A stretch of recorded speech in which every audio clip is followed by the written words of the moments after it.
CBS Broadcast Center in Los Angeles. This is CBS 2 News This Morning at 5.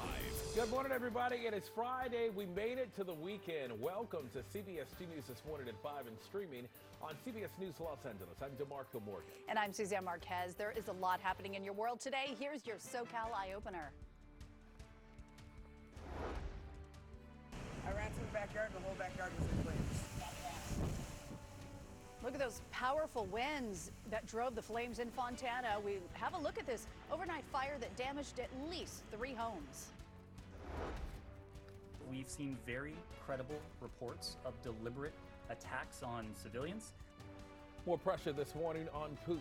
Another announcement expected from the White House today, how the U.S. is working to assure its NATO allies. And rising gas prices, a little bit of good news overnight, when experts say inflation could get back to normal. I do want to start by apologizing to our fans. I know that the last few months have been difficult. And let's play ball. The MLB reaches a deal to end the lockout. What baseball fans can expect ahead. But we start with breaking news this morning. Firefighters are on alert after a wind-driven fire in Fontana at a mobile home park. The flames spread quickly through properties and buildings. Downed power lines and even live ammunition made it tough for crews, but they were able to get it out in an hour. At least 1 mobile home was lost. Several others were damaged, and the cause is under investigation. All right, let's check it out with Amber Lee for a look at your forecast today and see if we're going to be dealing with any winds today or this weekend. Yes, all right. So the winds continue to pick up right now this morning. So it is extremely windy in our usual wind-prone area. So that's not good news for fire crews trying to get a better handle on that fire this morning. But the good news is that things will start to kind of relax or calm down once we head toward the afternoon. Right now, you're looking at our Santa Monica camera, looking through the Ferris wheel where the winds are whipping around that flag as we head inland a little bit more.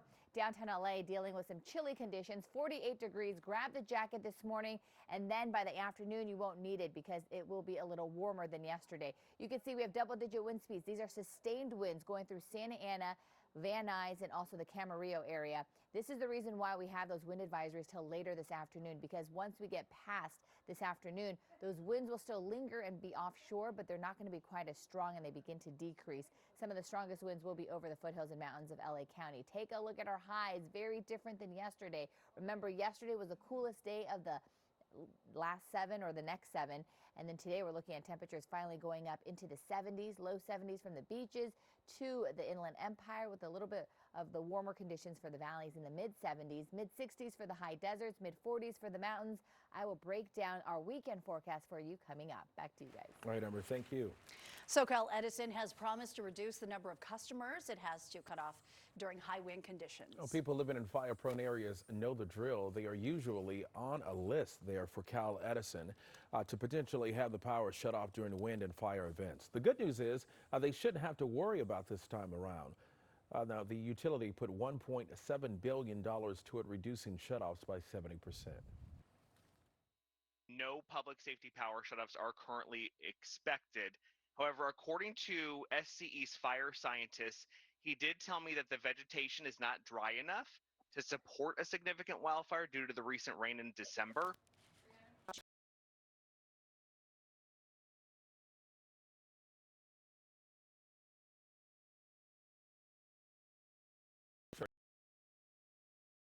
Here's what you're looking at on the roadways.